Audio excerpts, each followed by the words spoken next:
ठीक है। नाउन के बाद हम लोग प्रोनाउन शुरू किए थे। प्रोनाउन में हम लोग पढ़े थे पर्सनल प्रोनाउन, यानी I, we, they, you, he, she, it, ठीक है।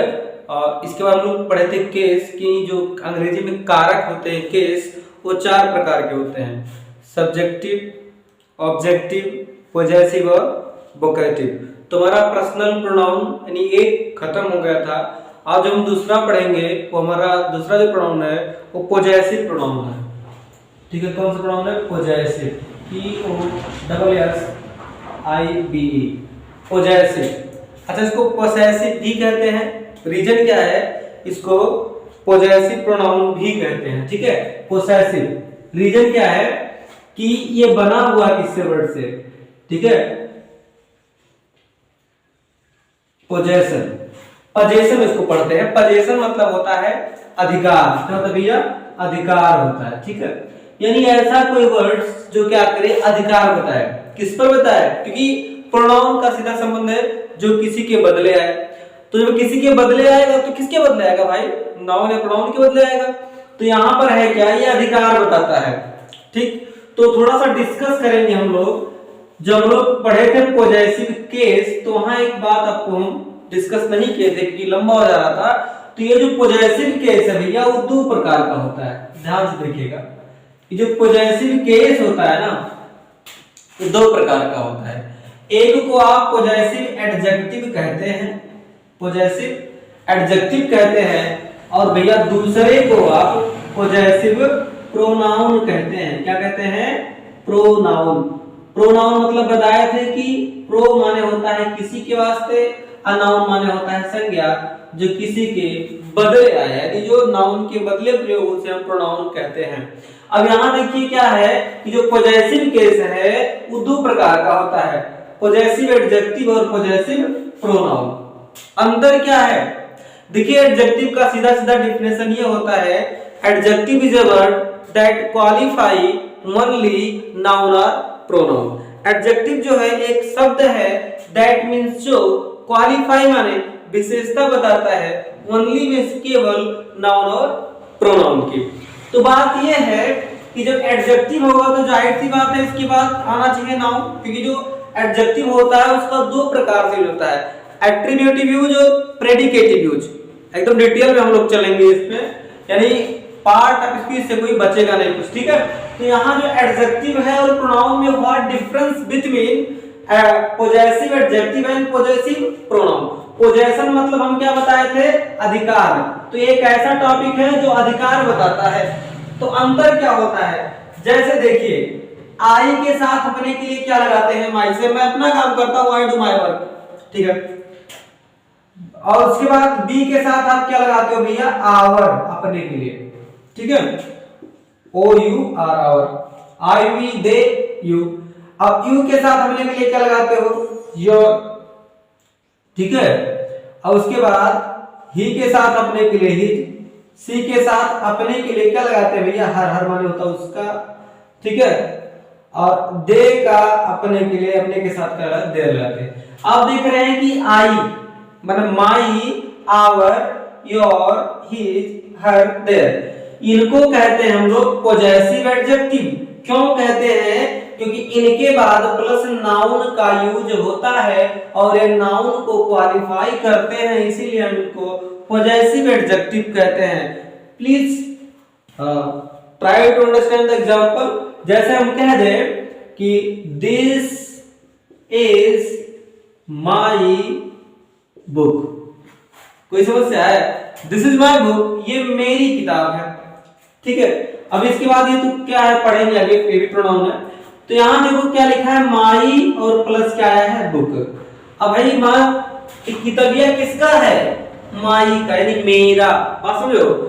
तो इतने जो आपको वर्ड दिखाई दे रहे हैं, इन सब के बाद हमेशा क्या आता है? नाउन आता है। जैसे ही डज हिज वर्क, यानी वह अपना काम करता है, वर्क का है, नाउन है, और कमों पर किसका अधिकार है, तो हिज का है। तो मतलब क्या हुआ कि ये जो है ना ये पॉजेसिव एडजेक्टिव, पॉजेसिव एडजेक्टिव काहे है, काहे कि अधिकार बता रहा है, ठीक है, अधिकार बता रहा है कि ये माई बुक है, ये हिज वर्क है। अगला देख लीजिए, जैसे आई want your pen, I want your pen, I want मैं चाहता हूं, your pen तुम्हारा पेन। अब देखिए ना, ये पेन किसका है, your का है कि नहीं है। जब एवर का है तो इस पर अधिकार किसका है, एवर का है। अब किसको क्वालिफाई कर रहा है, पेना, पेना का है, नाउन है। अच्छा कौन सा नाउन है, अगर नाम लिखा होगा तब प्रॉपर नाउन होगा, खाली पेन होगा तो कॉमन नाउन होगा, बहुत सारा पेन आता है, ठीक है। तो आई वांट योर पेन, मुझे आपका, मतलब मैं आपका पेन चाहता हूं। तो यहाँ पर एवर जो है ये पॉजेसिव एडजेक्टिव है, काहे नाउन को क्वालिफाई कर रहा है। यदि कोई वर्ड किसी नाउन को क्वालिफाई करता है तो उसे हम क्या कहते हैं, पॉजेसिव एडजेक्टिव कहते हैं। और देखिए जैसे आ जाए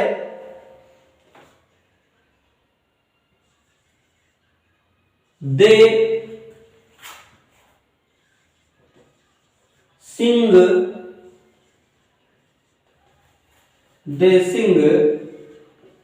देयर सॉन्ग, वे अपना गाना गाते हैं। दे सिंग देयर सॉन्ग, अब सॉन्ग क्या है, नाउन है, व्यक्ति वस्तु स्थान सब कुछ नाउन होता है, कोई कंफ्यूजन नहीं है। तो दे सिंग देयर सॉन्ग, वे अपना गाना गाते हैं। तो गाने पर किसका अधिकार है, उनका है। तो इसको हम क्या बोलते हैं, इसको हम बोलते हैं पॉजेसिव एडजेक्टिव। अब बात समझ में आ गई होगी कि पॉजेसिव एडजेक्टिव क्या है। यदि ऐसा कोई पॉजेसिव केस जिसके बाद यानी सब के बाद नाउन का प्रयोग होता है तो उसे हम पॉजेसिव एडजेक्टिव कहते हैं, ठीक है। आगे बढ़िए, लिखा है, लिख दे रहे फिर से, लिखा है कि दिस इज माई बुक। तो प्रोनाउन, ये पॉजेसिव प्रोनाउन में क्या अंतर होता है, ध्यान दीजिए। लिखा दिस इज माई बुक, ये मेरी किताब है। थोड़ा इस वाक्य को इस तरह से हम कहें कि दिस बुक इज माइन, ये दिस बुक इज माइन, ये किताब मेरी ही है। तो यहां पर क्या हो गया भैया, ये भी तो अधिकार बता रहा है ना। ये भी किस पर, ये किताबिये पे अधिकार बता, लेकिन इसके बाद नाउन का प्रयोग नहीं हुआ है, इसे हम कहते हैं पॉजेसिव प्रोनाउन। अब कितने होते हैं, तो माई का पॉजेसिव प्रोनाउन क्या होता है भैया, माइन होता है। आवर का पॉजेसिव प्रोनाउन आवर्स होता है। योर का पॉजेसिव प्रोनाउन योर्स होता है। हिज का पॉजेसिव हिज ही होता है। हर का पॉजेसिव प्रोनाउन हर्ष होता है। और देयर का पॉजेसिव प्रोनाउन देयर्स होता है, ठीक है। अंतर क्या होता है, ये किसी व्यक्ति वस्तु अथवा स्थान पर अपना अधिकार बताते हैं और वाक्य के लास्ट में अंत में आते हैं, ठीक है, तथा इनके बाद किसी भी नाउन का प्रयोग नहीं होता है, इसीलिए इनको हम पॉजेसिव प्रोनाउन कहते हैं, ठीक है। बात ज्यादा समझ में आ गई होगी कि इसमें दोनों में अंतर क्या है। चलिए देखिएगा, एग्जाम्पल कर लेते हैं। दिस चेयर इज माइन, ये कुर्सी मेरी ही है। क्या हो जाएगा, दिस चेयर इज माइन। एक वर्ड और है, यू आर माइन, तुम मेरे ही हो। देखो इनका अधिकार इन पर, इनका अधिकार चेयर पर, है ना, लेकिन इनके बाद नाउन का प्रयोग नहीं हुआ, इसीलिए इनको हम कहेंगे प्रोनाउन। अगला देखिएगा, this book is not, this book is not yours, ये किताब तुम्हारी है ही नहीं, ये किताब तुम्हारी नहीं है। This book is not yours, तो यहाँ पर क्या हुआ है भैया, ये भी तो बता रहा अधिकार, लेकिन बात क्या है, वाक्य के अंत में इसके बाद नाउन का प्रयोग नहीं होता है, इसको हम कहेंगे प्रोनाउन। यहाँ ये हर्ष, जैसे दैट हाउस, वह घर, was not hers, वह घर उसका नहीं था। अगला,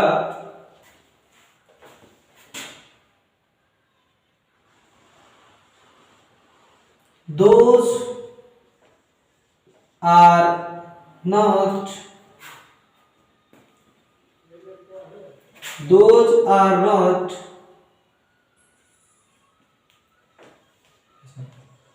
लिखिए, those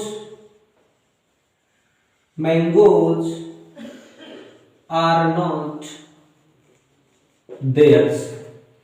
तो समझ में आ गया कि पोजेसिव जो प्रोनाउन होता है, ठीक है, ये इन्हीं को पोजेसिव प्रोनाउन कहा जाता है। जितने अपने वाले वाक्य आई के साथ अपने के लिए माई, ही के साथ है, सी के साथ है ना, उनके में यस लगा दे, केवल दो अलग है, एक माई नाम का अलग है और एक हिज अलग है, और सब में यस लग जाता है तो इस तरह के वर्ड आपको दिखाई देंगे, तो आप क्या बोलेंगे, पोजेसिव प्रोनाउन, यानी अधिकार सूचक सर्वनाम। क्या बोलेंगे, अधिकार सूचक सर्वनाम। तो डेफिनेशन क्या बना, ऐसे प्रोनाउंस जो किसी व्यक्ति वस्तु पर अपना अधिकार बताते हैं तथा वाक्य के अंत में आते हैं, इनके बाद किसी भी नाउन का प्रयोग नहीं होता है, तो इन्हें हम कहते हैं पोजेसिव प्रोनाउन। ठीक है, बात समझ में आ गई होगी। तो अगला चलते हैं, ये तो खत्म हुआ, डिफरेंस भी समझ में आ गया होगा, आगे बढ़ते हैं। ठीक है, अगला है डेमोन्स्ट्रेटिव प्रोनाउन।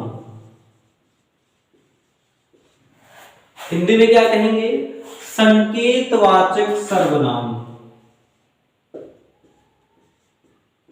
संकेतवाचक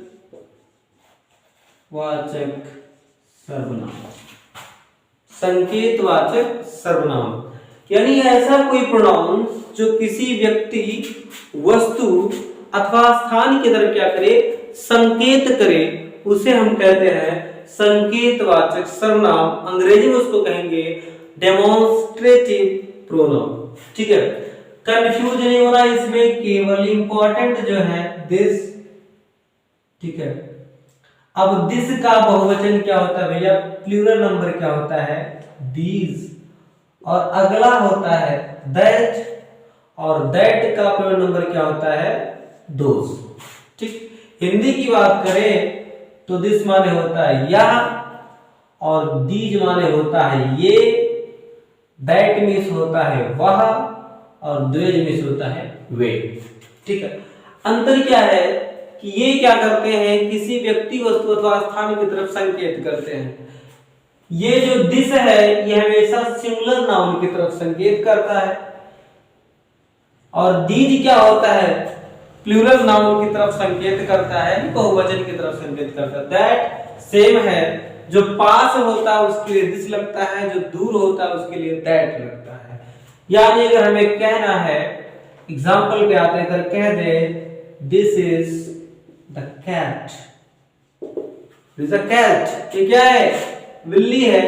ठीक है, अब यहां देखिए जो दिस है वो किसकी तरफ संकेत कर रहा है, कैट की तरफ। कोई दिक्कत है, दिस कैट, वह बिल्ली है, यह बिल्ली है, तो यहां पर जो दिस है यह कह रहा है कि यह,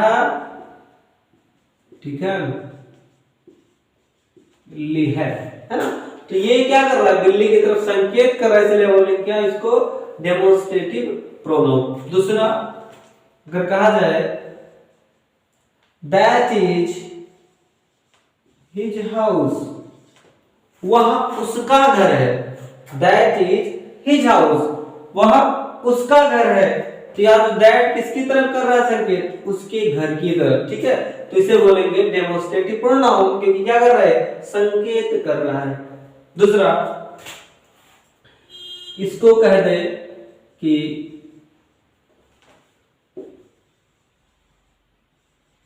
दीज आर, यहां लिखिए these are sweet mangoes, these are sweet mangoes, यानी ये मीठे आम है, ये मीठे आम है। दीज आर स्वीट मैंगोज, तो यहाँ जो दीज है वो किसकी तरफ संकेत कर रहा है? मैंगोज की तरफ, स्वीट मैंगोज की तरफ। इसका मतलब ये भी क्या है, आपको बताया ना कि जो दिस होगा वो सिंगुलर नाउन की तरफ संकेत करता है, लेकिन यहाँ देखिए प्लूरल नाउन की तरफ संकेत करता है। ठीक है, यानी दीज के साथ हमेशा प्लूरल नंबर का यूज होता है और दिस दैट के साथ सिंगुलर नंबर का यूज होता है। अगला, अगर हम कह दें कि these are hungry cows, वे भूखी गाय हैं, तो यहाँ पर जो दीज है वो संकेत किसकी तरफ कर रहा है? भूखी गायों की तरफ, टुवर्ड्स। लास्ट हमारा बचा है दोज, जैसे कह दे those are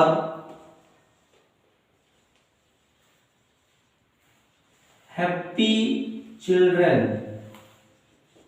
those are happy children, वे प्रसन्न बच्चे हैं, तो यहाँ वो क्या कर रहा है? इनकी तरफ संकेत कर रहा है, वे। ठीक है, अब आपको समझा गया होगा कि जो हमारा डेमोन्स्ट्रेटिव प्रोनाउन होता है उसे संकेत वाले सर्वनाम कहते हैं। ये 4 प्रकार का होता है। दिस का प्लूरल नंबर दीज होता है, और दैट का प्लूरल नंबर दोज होता है।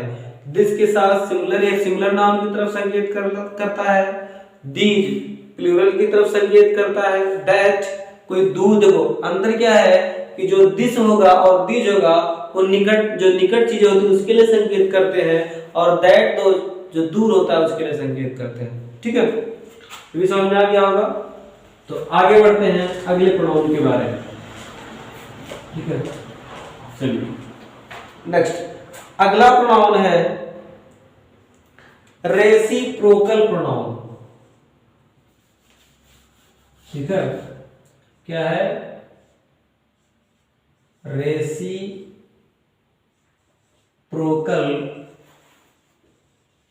प्रोनाउन, हिंदी क्या होगी?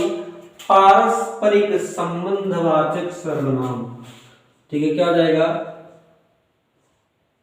पारस्परिक संबंधवाचक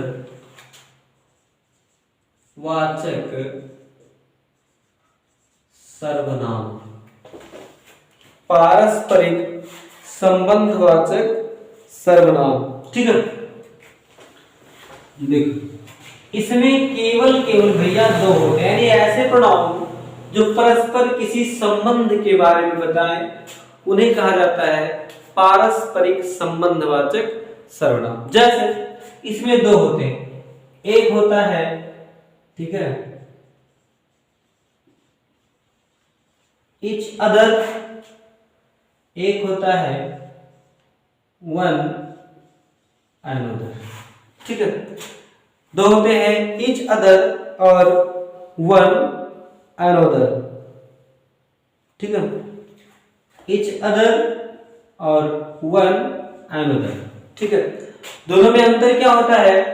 जो each other का प्रयोग होता है वो हमेशा 2 व्यक्तियों और वस्तुओं के लिए होता है, जबकि one another का प्रयोग 2 से अधिक के लिए होता है। जैसे among और between प्रीपोजिशन का प्रयोग होता है उसी तरह। जैसे अगर 2 व्यक्ति वस्तु की बात की जाएगी तो हम between लगेगा। जैसे इस मिठाई को राम और श्याम में बांट दो, तो distribute the sweet between Ram and Shyam.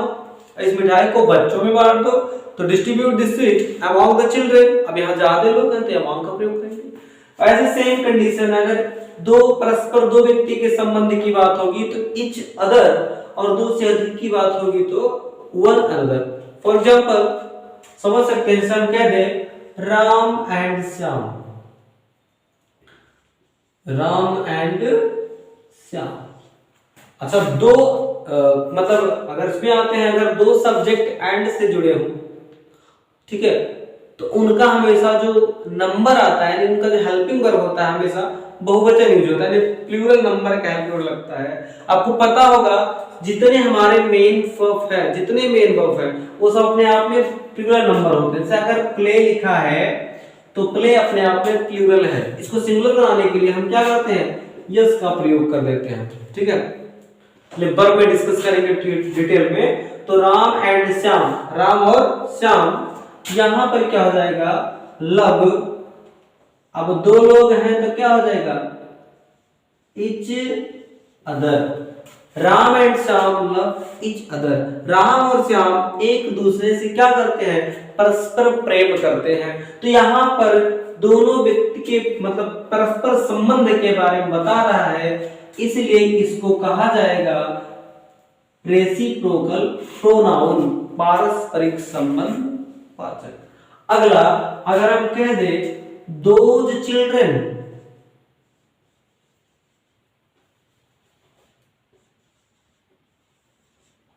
Those children, वे बच्चे, लव प्रेम करते हैं, with one another, with one another, एक दूसरे से। तो यहां बच्चे जाते हैं, इसीलिए वन अनदर का प्रयोग किया जाएगा। देखो यहां पर थोड़ा सा आपको कंफ्यूजन ना हो, यहां देखो दोज लगा है। अब दोज नाउन है, प्रोनाउन है कि एडजेक्टिव है, तो आप कहोगे नहीं सर ये तो एडजेक्टिव है। क्यों, क्योंकि इसके जस्ट बाद क्या आ गया, नाउन आ गया। चिल्ड्रन क्या है, नाउन है। बात समझिए, अगर थोड़ा सा बैक में जाएंगे, अगर मान लीजिए दिस, इसका बहुवचन होता है दीज, और इसके बाद आता है दैट, और उसका होता है दोज। अगर इन सभी के जस्ट बाद HB, समझे बात को, HB यानी हेल्पिंग वर्ब यानी is am are were, helping verb का यूज होता है, तो इनको कहा जाएगा डेमोन्स्ट्रेटिव प्रोनाउन। क्या, डेमोन्स्ट्रेटिव प्रोनाउन। और अगर इनके जस्ट बाद नाउन का यूज होगा तो उन्हें डेमोन्स्ट्रेटिव एडजेक्टिव कहा जाएगा। ठीक है, क्या कहा जाएगा, डेमोन्स्ट्रेटिव एडजेक्टिव। ठीक है,